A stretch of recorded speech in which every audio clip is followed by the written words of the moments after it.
This is Terry Bible Night, your reader. We're on chapter 16 of J.R.R. Tolkien's The Hobbit. This one is called A Thief in the Night. Now the days passed slowly and wearily. Many of the dwarves spent their time piling and ordering the treasure, and now Thorin spoke of the Arkenstone of Thrain and bid them eagerly to look for it in every corner. "For the Arkenstone of my father," he said, "is worth more than a river of gold in itself, and to me it is beyond price. The stone of all the treasure I name unto myself, and I will be avenged on anyone who finds it and withholds it." Bilbo heard these words, and he grew afraid, wondering what would happen if the stone was found, wrapped in an old bundle of tattered oddments that he used as a pillow. All the same, he did not speak of it, for as the weariness of the days grew heavier, the beginnings of a plan had come into his little head. Things had gone on like this for some time, when the ravens brought news that Dane and more than 500 dwarves, hurrying from the Iron Hills, were now within about 2 days' march of Dale, coming from the northeast. "But they cannot reach the mountain unmarked," said Rourke, "and I fear lest there be battle in the valley. I do not call this council good. Though they are a grim folk, they are not likely to overcome the host that besets you, and even if they did so, what will you gain? Winter and snow is hastening behind them. How shall you be fed without the friendship and goodwill of the lands about you? The treasure is likely to be your death, though the dragon is no more." But Thorin was not moved. "Winter and snow will bite both men and elves," he said, "and they may find their dwelling in the waste grievous to bear. With my friends behind them and winter upon them, they will perhaps be in a softer mood to parley with." That night Bilbo made up his mind. The sky was black and moonless. As soon as it was full dark, he went to a corner of an inner chamber just within the gate and drew from his bundle a rope and also the Arkenstone wrapped in a rag. Then he climbed to the top of the wall. Only Bombur was there, for it was his turn to watch, and the dwarves kept only one watchman at a time. "It is mighty cold," said Bombur. "I wish we could have a fire up here, as they have in the camp."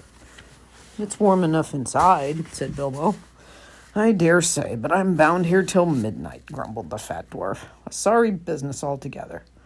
Not that I venture to disagree with Thorin, may his beard grow ever longer, yet he was ever a dwarf with a stiff neck." "Not as stiff as my legs," said Bilbo. "I'm tired of stairs and stone passages. I would give a good deal for the feel of grass at my toes." "I would give a good deal for the feel of a strong drink in my throat and for a soft bed after a good supper." "I can't give you those while the siege is going on, but it's long since I watched, and I will take your turn for you if you like. There's no sleep in me tonight." "You are a good fellow, Mr. Baggins, and I will take your offer kindly. If there should be anything to note, rouse me first, mind you. I will lie in the inner chamber to the left, not far away." "Off you go," said Bilbo. "I will wake you at midnight, and you can wake the next watchman." As soon as Bombur had gone, Bilbo put on his ring, fastened his rope, slipped down over the wall, and was gone. He had about 5 hours before him. Bombur would sleep. He could sleep at any time, and ever since the adventure in the forest, he was always trying to recapture the beautiful dreams he had then. And all the others were busy with Thorin. It was unlikely that any, even Fili or Kili, would come out on the wall until it was their turn. It was very dark, and the road, after a while, when he left the newly made path and climbed down towards the lower course of the stream, was strange to him. At last he came to the bend where he had to cross the water if he was to make for the camp as he wished. The bed of the stream was there, shallow, but already broad, and fording it in the dark was not easy for the little hobbit. He was nearly across when he missed his footing on a round stone and fell into the cold water with a splash. He had barely climbed out on the far bank, shivering and spluttering, when up came the elves in the gloom with bright lanterns and searched for the cause of the noise. "That was no fish," one said. "There's a spy about. Hide your lights. They will help him more than us if it's that queer little creature that is said to be their servant." "Servant indeed," snorted Bilbo, and in the middle of his snort he sneezed loudly, and the elves immediately gathered toward the sound.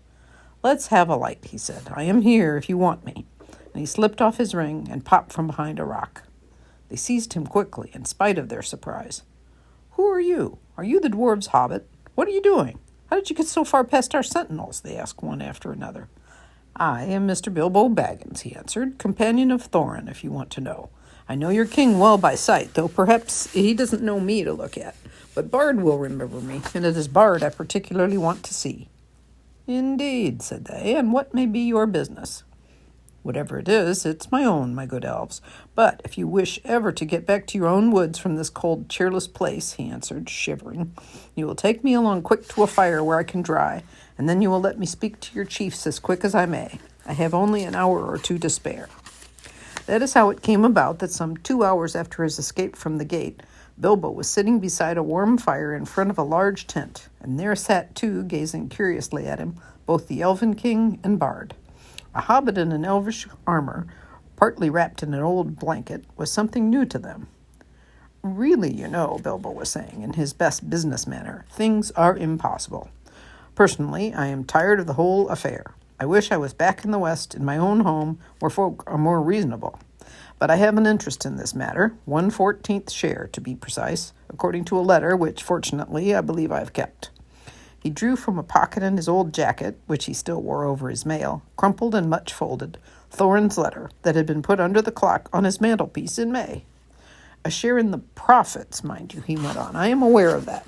Personally, I am only too ready to consider all your claims carefully and deduct what is right from the total before putting in my own claim. However, you don't know Thorin Oakenshield nearly as well as I do now. I assure you, he is quite ready to sit on a heap of gold and starve as long as you sit here. Well, let him, said Bard. Such a fool deserves to starve. Quite so, said Bilbo. I see your point of view. At the same time, winter is coming on fast. Before long, you will be having snow and whatnot, and supplies will be difficult, even for elves, I imagine. Also, there will be other difficulties. You have not heard of Dane and the dwarves of the Iron Hills?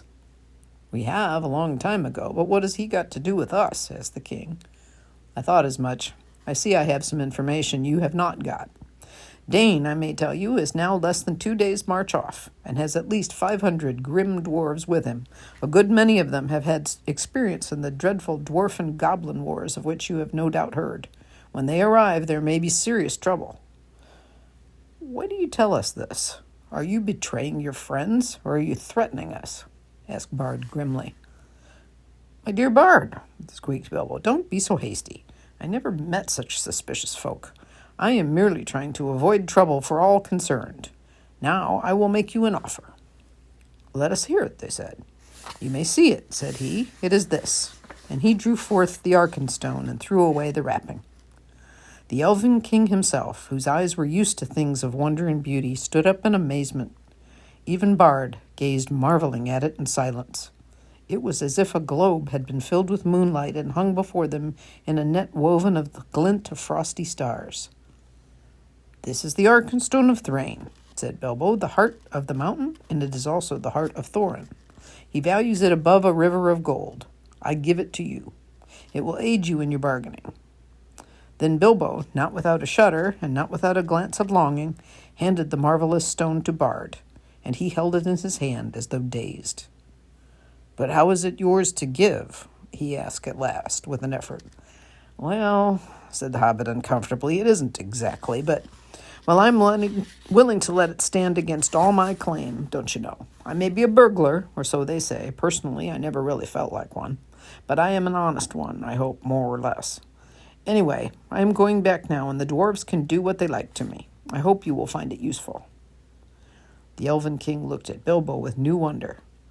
Bilbo Baggins, he said, you are more worthy to wear the armor of elf princes than many that have looked more comely in it. But I wonder if Thorin Oakenshield will see it so. I have more knowledge of dwarves in general than you have, perhaps. I advise you to remain with us, and here you shall be honored and thrice welcome. Thank you very much, I am sure, said Bilbo with a bow, but I don't think I ought to leave my friends like this after all we have gone through together. And I promised to wake old Bombor at midnight, too. Really, I must be going, and quickly. Nothing they could say would stop him, so an escort was provided for him, and as he went, both the king and Bard saluted him with honor. As they passed through the camp, an old man, wrapped in a dark cloak, rose from a tent door where he was sitting and came towards him. Well done, Mr. Baggins, he said, clapping Bilbo on the back. There is always more about you than anyone expects. It was Gandalf.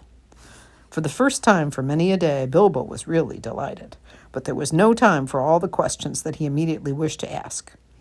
"All in good time," said Gandalf. "Things are drawing towards the end now, unless I am mistaken. There's an unpleasant time just in front of you, but keep your heart up. You may come through all right. There's news brewing that even the ravens have not heard. Good night." Puzzled but cheered, Bilbo hurried on. He was guided to a safe ford and set across dry, and then he said farewell to the elves and climbed carefully back towards the gate. Great weariness began to come over him, but it was well before midnight when he clambered up the rope again. It was still where he had left it. He untied it and hid it, and then he sat down on the wall and wondered anxiously what would happen next. At midnight, he woke up Bombor, and then in turn rolled himself up in his corner without listening to the old dwarf's thanks, which he felt he'd hardly earned. He was soon fast asleep, forgetting all his worries till the morning. As a matter of fact, he was dreaming of eggs and bacon. And that is the end of chapter 16. This is Terry Bible Knight, your reader. We are on chapter 17 of J.R.R. Tolkien's The Hobbit. It's called The Clouds Burst. Next day, the trumpets rang early in the camp. Soon a single runner was seen hurrying along the narrow path. At a distance, he stood and hailed them, asking whether Thorin would now listen to another embassy, since new tidings had come to hand and matters were changed. "That will be Dane," said Thorin when he heard. "They will have got wind of his coming. I thought that would alter their mood. Bid them come few in number and weaponless, and I will hear," he called to the messenger. After midday, the banners of the forest and the lake were seen to be borne forth again. A company of 20 was approaching. At the beginning of the narrow way, they laid aside sword and spear and came on towards the gate. Wondering, the dwarves saw that among them were both Bard and the Elven King, before whom an old man wrapped in cloak and hood bore a strong casket of iron-bound wood. "Hail, Thorin," said Bard. "Are you still of the same mind?" "My mind does not change with the rising and setting of a few suns," answered Thorin. "Did you come to ask me idle questions? Still, the elf host has not departed as I bade. Till then, you come in vain to bargain with me. Is there nothing for which you would gild any of your gold? Nothing that you or your friends have to offer?" "What of the Arkenstone of Thrain?" said he, and at the same moment the old man opened the casket and held aloft the jewel. The light leapt from his hand, bright and white in the morning. Then Thorin was stricken dumb with amazement and confusion. No one spoke for a long while. Thorin at length broke the silence, and his voice was thick with wrath. "That stone was my father's and is mine," he said. "Why should I purchase my own?" But wonder overcame him, and he added, "But how came you by the heirloom of my house, if there is need to ask such a question of thieves?" "We are not thieves," Bard answered. "Your own we will give back in return for our own." "How came you by it?" shouted Thorin in a gathering rage. "I gave it them," squeaked Bilbo, who was peeping over the wall, by now in a dreadful fright. You, cried Thorin, turning upon him and grasping him with both hands. "You miserable hobbit, you undersized burglar." He shouted at a loss for words, and he shook poor Bilbo like a rabbit. "By the beard of Durin, I wish I had Gandalf here. Curse him for his choice of you. May his beard wither. As for you, I will throw you to the rocks," he cried, and lifted Bilbo in his arms. "Stay, your wish is granted," said a voice. The old man with the casket threw aside his hood and cloak. "Here is Gandalf, and none too soon, it seems. If you don't like my burglar, please don't damage him. Put him down and listen first to what he has to say." "You all seem in league," said Thorin, dropping Bilbo on the top of the wall. "Never again will I have dealings with any wizard or his friends. What have you to say, you descendant of rats?" "Dear me," said Bilbo, I'm sure this is all very uncomfortable. You may remember saying that I might choose my own 14th share. Perhaps I took it too literally. I've been told that dwarves are sometimes politer in word than in deed. The time was all the same when you seemed to think that I had been of some service. Descendant of rats, indeed. Is this all the service of you and your family that I was promised, Thorin? Take it that I have disposed of my share as I wished, and let it go at that." "I will," said Thorin grimly, "and I will let you go at that, and may we never meet again." Then he turned and spoke over the wall. I am betrayed, he said. It was rightly guessed that I could not forbear to redeem the Arkenstone, the treasure of my house. For it I will give 1/14th share of the hoard in silver and gold, setting aside the gems, but that shall be accounted the promised share of this traitor, and with that reward he shall depart, and you can divide it as you will. He will get little enough, I doubt not. Take him, if you wish him to live, and no friendship of mine goes with him. Get down now to your friends, he said to Bilbo, or I will throw you down. What about the gold and silver? Asked Bilbo. That shall follow after, as can be arranged, said he. Get down. Until then we keep the stone, cried Bard. You're not making a very splendid figure as king under the mountain, said Gandalf, but things may change yet. They may indeed, said Thorin. And already, so strong was the bewilderment of the treasure upon him, he was pondering whether by the help of Dane he might not recapture the Arkenstone and withhold the share of the reward. And so Bilbo was swung down from the wall and departed with nothing for all his trouble, except the armor which Thorin had given him already. More than one of the dwarves in their hearts felt shame and pity at his going. Farewell, he cried to them. We may meet again as friends. Be off, called Thorin. You have mail upon you which was made by my folk and is too good for you. It cannot be pierced by arrows, but if you do not hasten, I will sting your miserable feet. So be swift. Not so hasty, said Bard. We will give you until tomorrow. At noon we will return and see if you have brought from the hoard the portion that is to be set against the stone. If that is done without deceit, then we will depart, and the elf host will go back to the forest. In the meantime, farewell. With that they went back to camp, but Thorin sent messengers by Rourke, telling Dane of what had passed, and bidding him come with wary speed. That day passed, and the night. The next day the wind shifted west, and the air was dark and gloomy. The morning was still early when a cry was heard in the camp. Rumors came in to report that a host of dwarves had appeared around the eastern spur of the mountains, and was now hastening to Dale. Dane had come. He had hurried on through the night, and so had come upon them sooner than they expected. Each one of his folk was clad in a hauberk of steel mail that hung to his knees, and his legs were covered with hose of a fine and flexible metal mesh, the secret of whose making was possessed by Dane's people. The dwarves are exceedingly strong for their height, but most of these were strong even for dwarves. In battle, they wielded heavy two-handed mattocks, but each of them had also a short broad sword at his side and a round shield slung at his back. Their beards were forked and plaited and thrust into their belts. Their caps were of iron, and they stood shod with iron. Their faces were grim. Trumpets called men and elves to arms. Before long, the dwarves could be seen coming up the valley at a great pace. They halted between the river and the eastern spur, but a few held on their way, and crossing the river drew near the camp. There they laid down their weapons and held up their hands in sign of peace. Bard went out to meet them, and with him went Bilbo. We are sent from Dane, son of Nain, they said when questioned. We are hastening to our kinsmen in the mountain, since we learn the kingdom of old is renewed. But who are you that sit in the plain as foes before defended walls? This, of course, in the polite and rather old-fashioned language of such occasion, meant simply, you have no business here. We are going on, so make way or we shall fight you. They meant to push on between the mountain and the loop of the river, for the narrower land there did not seem to be strongly guarded. Bard, of course, refused to allow the dwarves to go straight on to the mountain. He was determined to wait until the gold and silver had been brought out in exchange for the Arkenstone, for he did not believe this would be done if once the fortress was manned with so large and warlike a company. They had brought with them a great store of supplies, for the dwarves can carry very heavy burdens, and nearly all of Dane's folk, in spite of their rapid march, bore huge packs on their backs in addition to their weapons. They could stand a siege for weeks, and by that time yet more dwarves might come, and yet more, for Thorin had many relatives.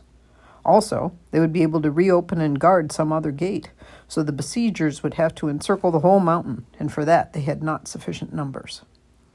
These were, in fact, precisely the plans, for the raven messengers had been busy between Thorin and Dane, but for the moment the way was barred. So after angry words, the dwarf messengers retired, muttering in their beards. Bard then sent messengers at once to the gate, but they found no gold or payment. Arrows came forth as soon as they were within shot, and they hastened back in dismay. In the camp all was now astir, as if for battle, for the dwarves of Dane were advancing along the eastern bank. Fools, laughed Bard, to come thus beneath the mountain's arm.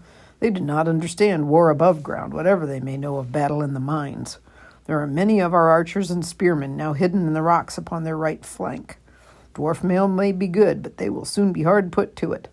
Let us set on them now from both sides before they are fully rested. But the Elven King said, Long will I tarry ere I begin this war for gold. The dwarves cannot pass us unless we will, or do anything that we cannot mark. Let us hope still for something that will bring reconciliation. Our advantage in numbers will be enough, if in the end it must come to unhappy blows.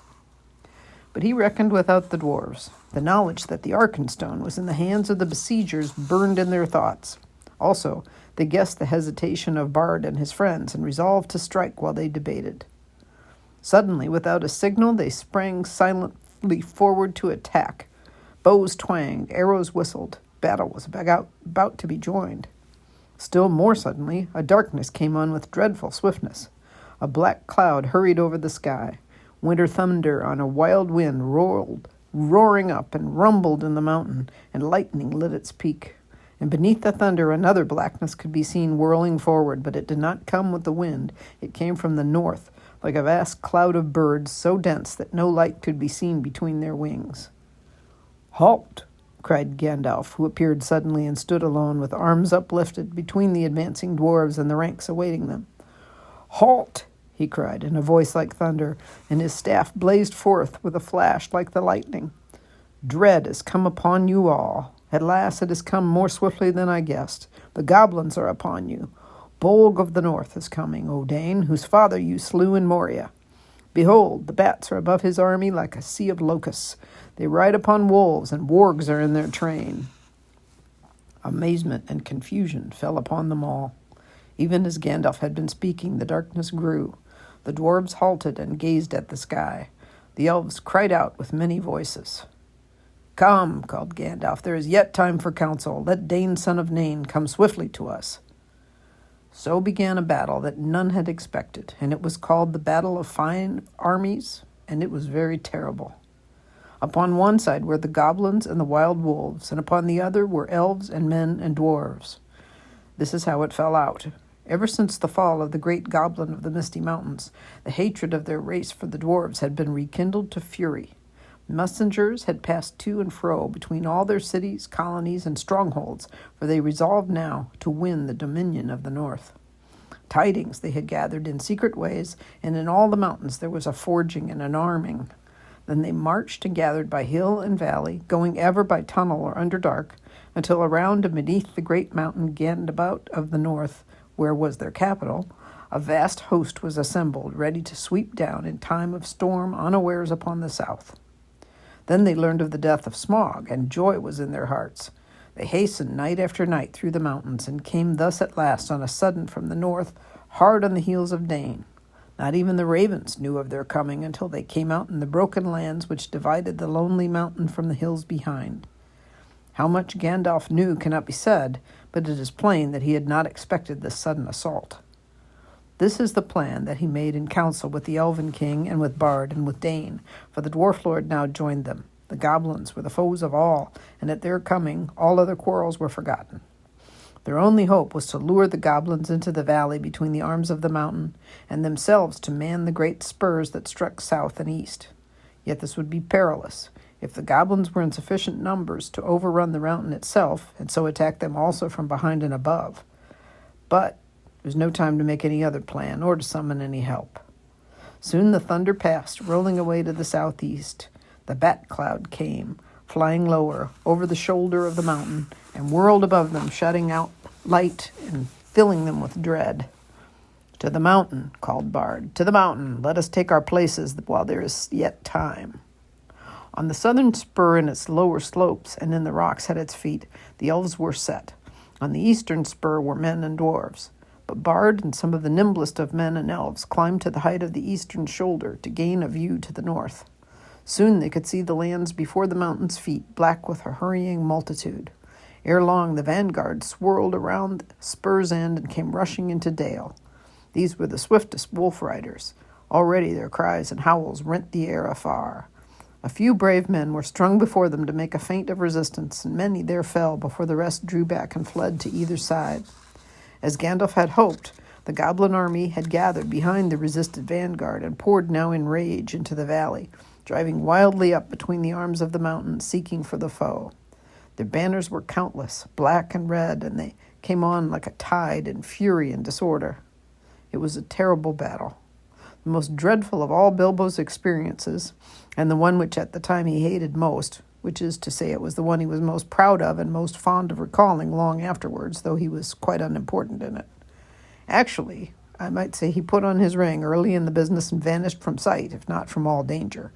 A magic ring of that sort is not a complete protection in a goblin charge, nor does it stop flying arrows and wild spears, but it does help in getting out of the way, and it prevents your head from being specially chosen for a sweeping stroke by a goblin swordsman. The elves were the first to charge. Their hatred for the goblins is cold and bitter. Their spears and swords shone in the gloom with a gleam of chill flame, so deadly was the wrath of the hands that held them. As soon as the host of their enemies was dense in the valley, they sent against it a shower of arrows, and each flickered as it fled, as if with stinging fire. Behind the arrows, 1,000 of their spearmen leapt down and charged. The yells were deafening. The rocks were stained black with goblin blood. Just as the goblins were recovering from the onslaught and the elf charge was halted, there rose from across the valley a deep-throated roar, with cries of Moria and Dane, Dane. The dwarves of the Iron Hills plunged in, wielding their mattocks upon the other side, and beside them came the men of the lake with long swords. Panic came upon the goblins, and even as they turned to meet this new attack, the elves charged again with renewed numbers. Already many of the goblins were flying back down the river to escape from the trap, and many of their own wolves were turning upon them and rending the dead and the wounded. Victory seemed at hand when a cry rang out on the heights above. The goblins had scaled the mountain from the other side. Already many were on the slopes above the gate, and others were streaming down recklessly, heedless of those that fell screaming from cliff and precipice, to attack the spurs from above. Each of these could be reached by paths that ran down from the main mass of the mountain in the center, and the defenders had too few to bar the way for long. Victory now vanished from hope. They had only stemmed the first onslaught of the black tide. Day drew on. The goblins gathered again in the valley. There a host of wargs came ravening, and with them came the bodyguard of Bolg, goblins of huge size with scimitars of steel. Soon actual darkness was coming into a stormy sky, while still the great bats swirled about the heads and ears of elves and men, or fastened vampire-like on the stricken. Now Bard was fighting to defend the eastern spur, and yet giving slowly back, and the elf lords were at bay about their king upon the southern arm, near the watch-post on Raven Hill. Suddenly there was a great shout, and from the gate came a trumpet call. They had forgotten Thorin. Part of the wall, moved by levers, fell outward with a crash into the pool. Out leapt the king under the mountain, and his companions followed him. Hood and cloak were gone. They were in shining armor, and red light leapt from their eyes. In the gloom, the great dwarf gleamed like gold in a dying fire. Rocks were hurled down from on high by the goblins above, but they held on, leapt down to the fall's foot, and rushed forward to battle. Wolf and rider fell or fled before them. Thorin wielded his axe with mighty strokes, and nothing seemed to harm him. To me, elves and men, to me, O my kinsfolk, he cried, and his voice shook like a horn in the valley.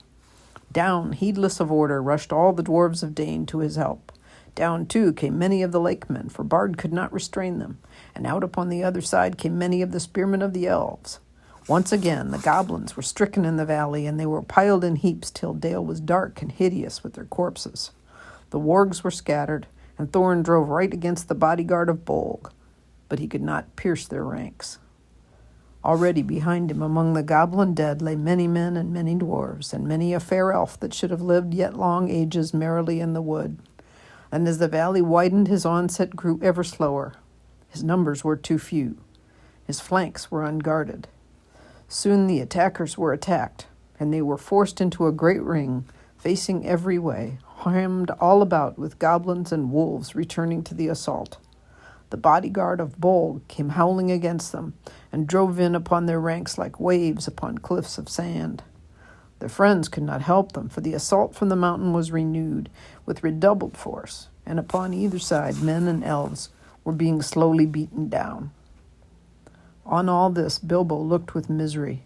He had taken his stand on Ravenhill among the elves, partly because there was more chance of escape from that point, and partly, with the more tookish part of his mind, because if he was going to be in a last desperate stand, he preferred on the whole to defend the Elven King. Gandalf, too, I might say, was there, sitting on the ground as if in deep thought, preparing, I suppose, some last blast of magic before the end. That did not seem far off.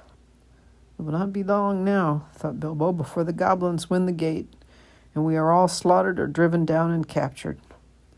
Really, it is enough to make one weep after all one has gone through. I would rather old Smaug had been left with all the wretched treasure than these vile creatures should get it.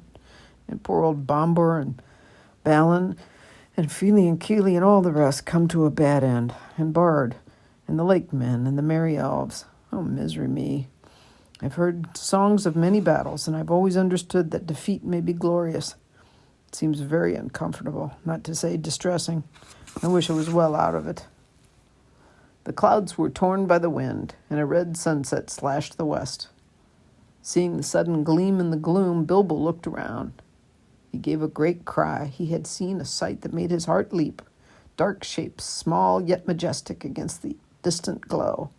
The eagles! The eagles, he shouted. The eagles are coming. Bilbo's eyes were seldom wrong. The eagles were coming down the wind, line after line, in such a host as must have gathered from all the eyries of the north. The eagles, Bilbo cried, dancing and waving his arms. If the elves could not see him, they could hear him. Soon they, too, took up the cry, and it echoed across the valley. Many wondering eyes looked up, though as yet nothing could be seen except from the southern shoulders of the mountain. The eagles, cried Bilbo once more, but at that moment a stone hurtling from above smote heavily on his helm, and he fell with a crash and knew no more. And that is the end of chapter 17. This is chapter 18 of J.R.R. Tolkien's The Hobbit. It's called The Return Journey, and I am Terry Bibo Knight, your reader. When Bilbo came to himself, he was literally by himself. He was lying on the flat stones of Ravenhill, and no one was near. A cloudless day, but cold, was broad above him. He was shaking and as chilled as stone, but his head burned with fire. Now I wonder what has happened, he said to himself. At any rate, I am not yet one of the fallen heroes, but I suppose there's still time enough for that. He sat up painfully. Looking into the valley, he could see no living goblins. After a while, his head cleared a little. He thought he could see elves moving in the rocks below. He rubbed his eyes. Surely there was a camp still in the plain some distance off, and there was a coming and going about the gate. Dwarves seemed to be busy removing the wall, but all was deadly still. There was no call and no echo of a song. Sorrow seemed to be in the air. Victory after all, I suppose, he said, feeling his aching head. Well, it seems a very gloomy business. Suddenly he was aware of a man climbing up and coming towards him. Oh, hello there, he called with a shaky voice. Hello there, what news? What voice is it that speaks among the stones? Said the man, halting and peering about him not far from where Bilbo sat. Well, then Bilbo remembered his ring. Well, I'm blessed, said he. This invisibility has its drawbacks, after all. Otherwise, I suppose I might have spent a warm and comfortable night in bed. It's me, Bilbo Baggins, companion of Thorin, he cried, hurriedly taking off the ring. Well, it is well that I have found you, said the man, striding forward. You are needed, and we have looked for you long. You would have been numbered among the dead, who are many, if Gandalf the Wizard had not said that your voice was last heard in this place. I've been sent here to look for the last time. Are you much hurt? A nasty knock on the head, I think, said Bilbo, but I have a helm and a hard skull. All the same, I feel sick, and my legs are like straws. I will carry you down to the camp in the valley, said the man, and picked him lightly up. The man was swift and sure-footed. It was not long before Bilbo was set down before a tent in Dale, and there stood Gandalf with his arm in a sling. Even the wizard had not escaped without a wound. There were few unharmed in all the host. When Gandalf saw Bilbo, he was delighted. Baggins, he exclaimed. Well, I never. Alive after all. I am glad. I began to wonder if even your luck would see you through. A terrible business, and it nearly was disastrous. but other news can wait. Come, he said more gravely, you are called for. And leading the Hobbit, he took him within the tent. Hail, Thorin, he said as he entered. I have brought him. There indeed lay Thorin Oakenshield, wounded with many wounds, and his rent armor and notched axe were cast upon the floor. He looked up as Bilbo came beside him. Farewell, good thief, he said. I go now to the halls of waiting to sit beside my fathers, until the world is renewed. Since I leave now all gold and silver, and go where it is of little worth, I wish to part in friendship from you, and I would take back my words and deeds at the gate. Bilbo knelt on one knee, filled with sorrow. Farewell, King under the mountain, he said. This is a bitter adventure, if it must end so, and not a mountain of gold can amend it. Yet I am glad that I have shared in your perils. That has been more than any Baggins deserves. No, said Thorin, there's more in you of good than you know, child of the kindly West. Some courage and some wisdom blended in measure. If more of us valued food and cheer and song above hoarded gold, it would be a merrier world. But sad or merry, I must leave it now. Farewell. Then Bilbo turned away, and he went by himself and sat alone, wrapped in a blanket. And whether you believe it or not, he wept until his eyes were red and his voice was hoarse. He was a kindly little soul. Indeed, it was long before he had the heart to make a joke again.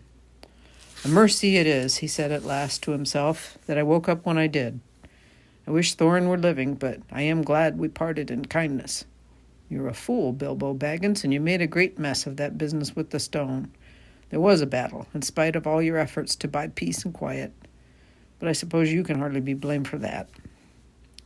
All that had happened after he was stunned, Bilbo learned later, but it gave him more sorrow than joy, and he was now weary of his adventure. He was aching in his bones for the homeward journey.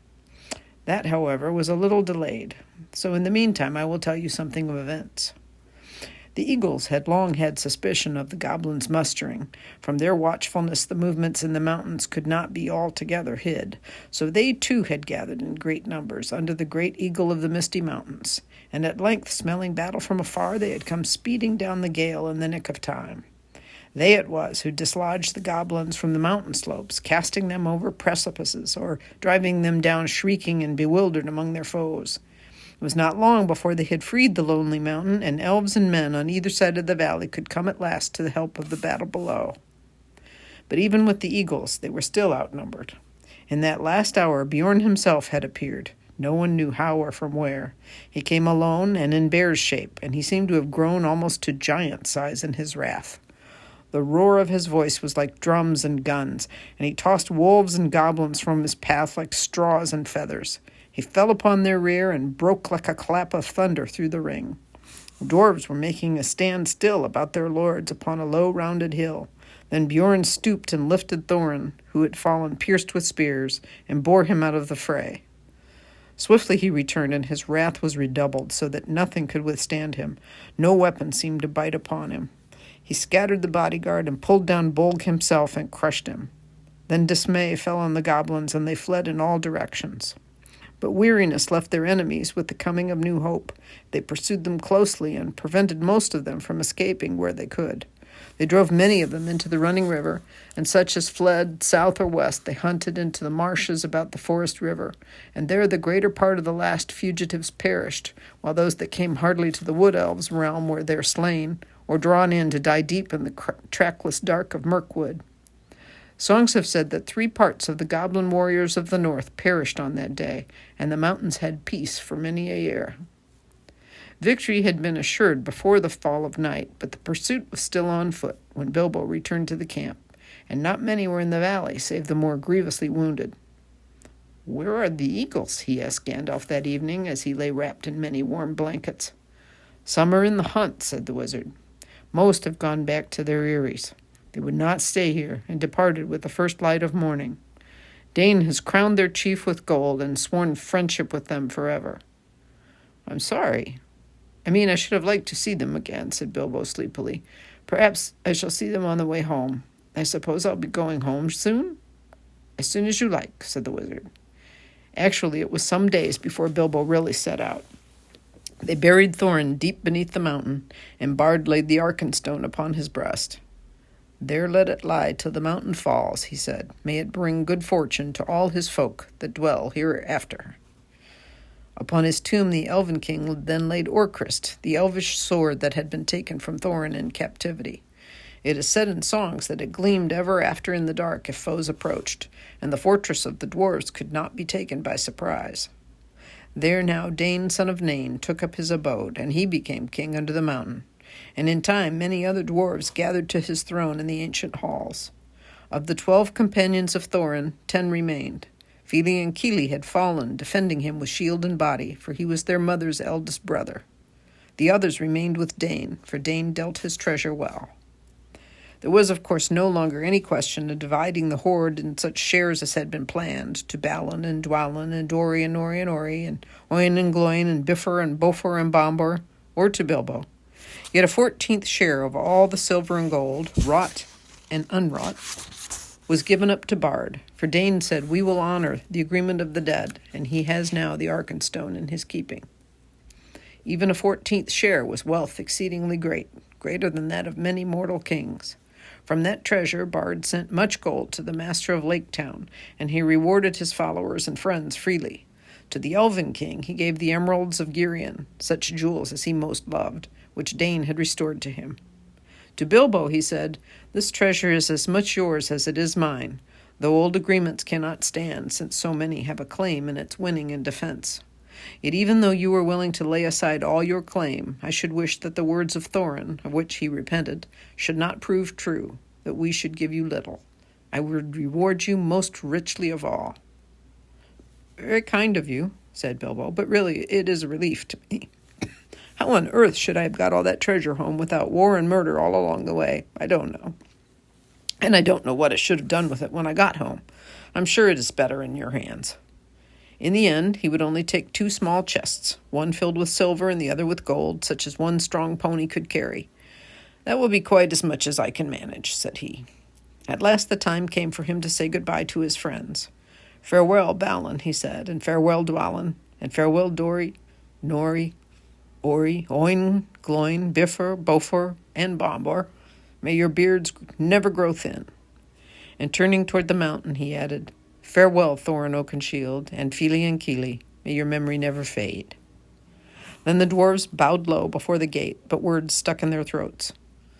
"Goodbye and good luck, wherever you fare," said Balin at last. "If ever you visit us again, when our halls are made fair once more, then the feast shall indeed be splendid." "If ever you are passing my way," said Bilbo, "don't wait to knock. Tea is at 4, but any of you are welcome at any time." And then he turned away. The elf host was on the march, and if it was sadly lessened, yet many were glad, for now the northern world would be merrier for many a long day. The dragon was dead, the goblins overthrown, and their hearts looked forward after winter to a spring of joy. Gandalf and Bilbo rode behind the Elven king. Beside them strode Bjorn, once again in man's shape, and he laughed and sang in a loud voice upon the road. So they went on till they drew near to the borders of Mirkwood, to the north of the place where the forest river ran out. Then they halted, for the wizard and Bilbo would not enter the wood, even though the king bade them stay a while in his halls.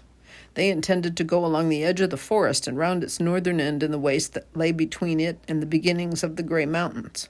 It was a long and cheerless road, but now that the goblins were crushed, it seemed safer to them than the dreadful pathways under the trees.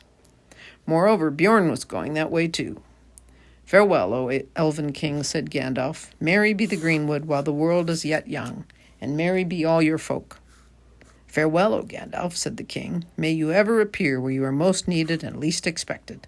The oftener you appear in my halls, the better shall I be pleased."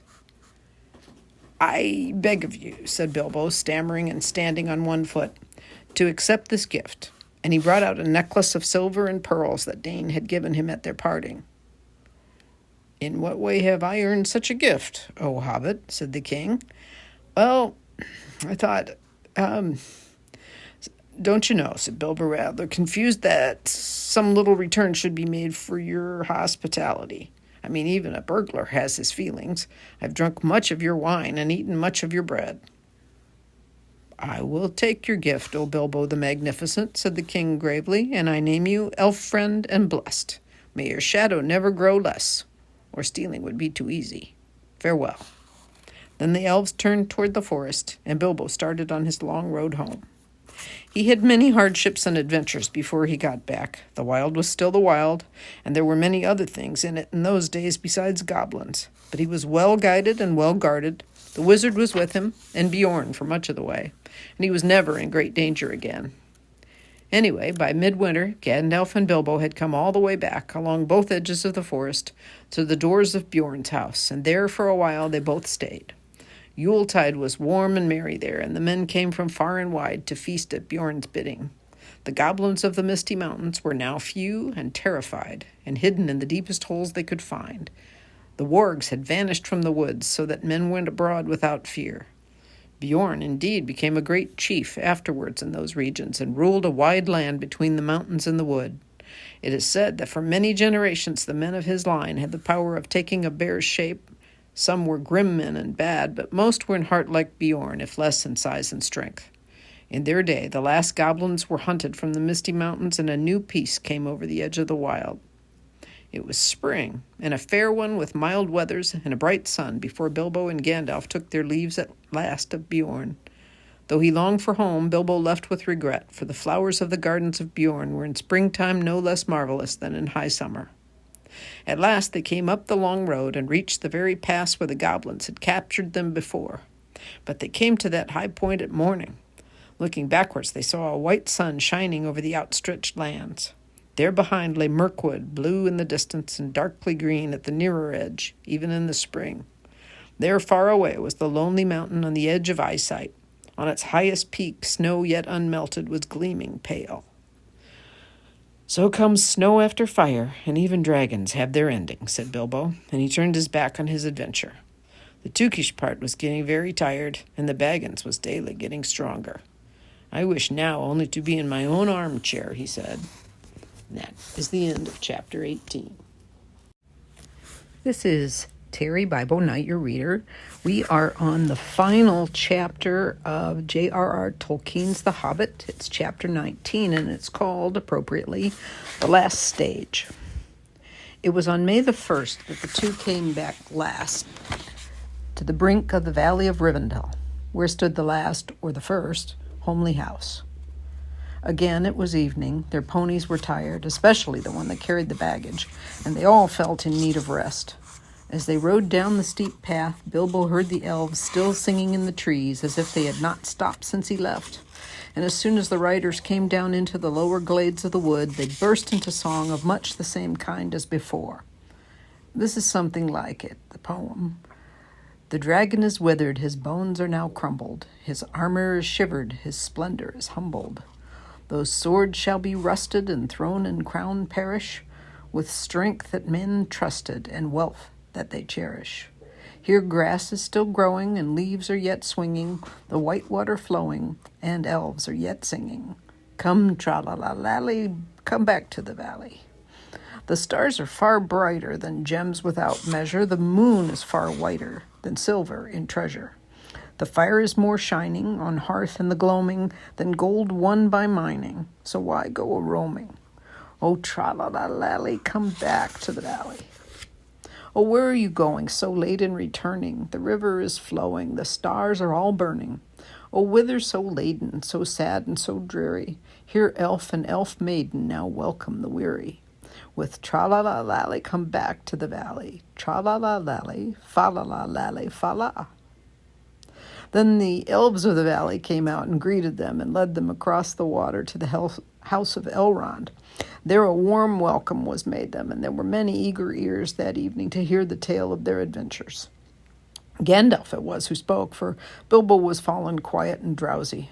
Most of the tale he knew, for he had been in it, and had himself told much of it to the wizard on their homeward way or in the house of Bjorn. But every now and then he would open one eye and listen when a part of the story which he did not yet know came in. It was in this way that he learned where Gandalf had been to, for he overheard the words of the wizard to Elrond. It appeared that Gandalf had been to a great council of the White Wizards, masters of lore and good magic, and that they had at last driven the necromancer from his dark hold in the south of Mirkwood.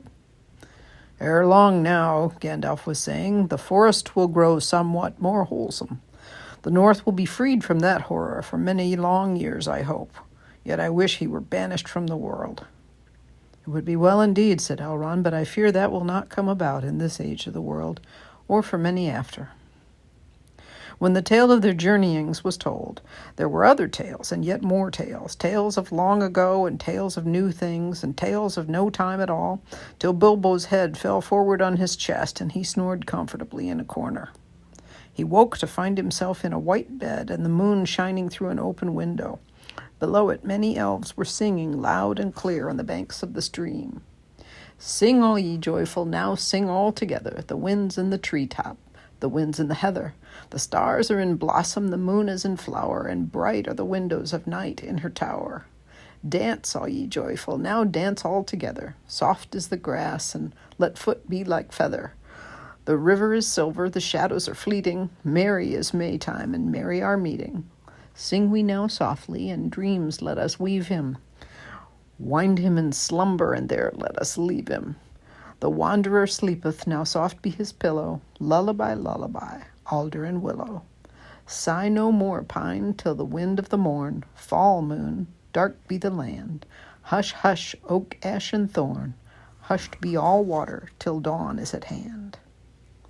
"Well, merry people," said Bilbo, looking out, "what time by the moon is this? Your lullaby would waken a drunken goblin, yet I thank you. And your snores would waken a stone dragon, yet we thank you," they answered with laughter. "It is drawing towards dawn, and you have slept now since the night's beginning. Tomorrow, perhaps, you will be cured of weariness."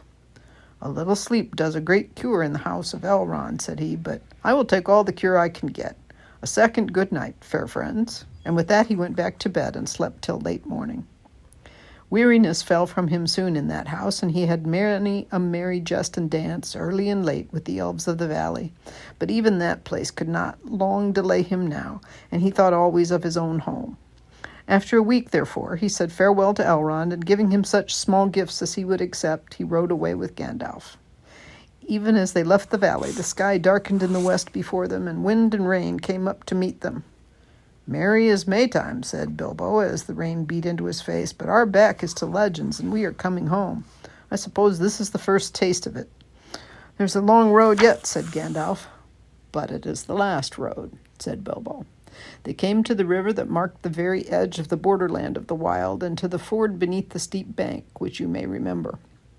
The water was swollen both with the melting of the snows at the approach of summer and with the day-long rain, but they crossed with some difficulty, and pressed forward as evening fell on the last stage of their journey.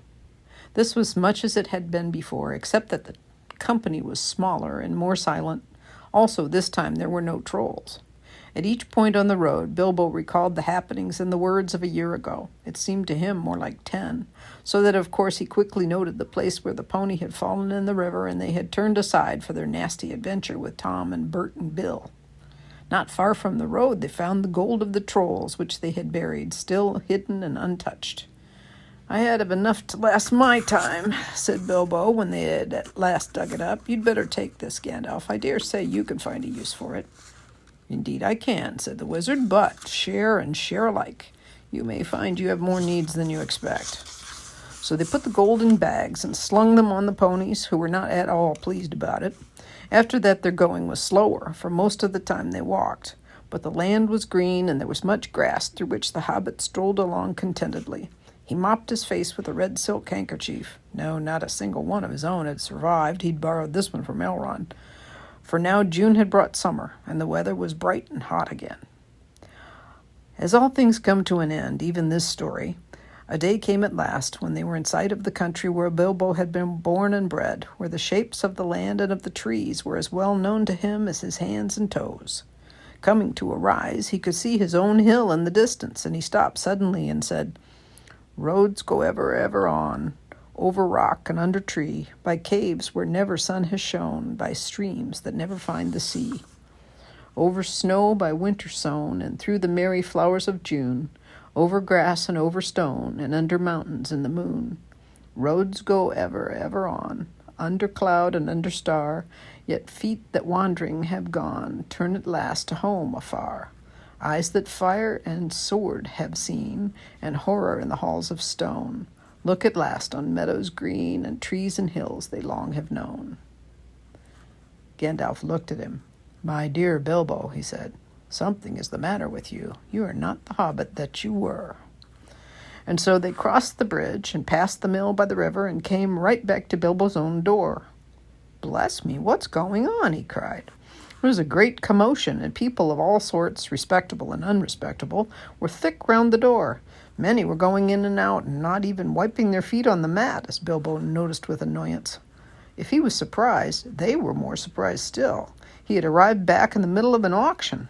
There was a large notice in black and red hung on the gate, stating that on June the 22nd, Messrs. Grubb, and Burrows would sell by auction the effects of the late Bilbo Baggins, Esquire, of Bag End, Underhill, Hobbiton. Sale to commence at 10 o'clock sharp. It was now nearly lunchtime, and most of the things had already been sold for various prices, from next to nothing to old songs, as is not unusual at auctions. Bilbo's cousins, the Sackville Bagginses, were, in fact, busy measuring his rooms to see if their own furniture would fit.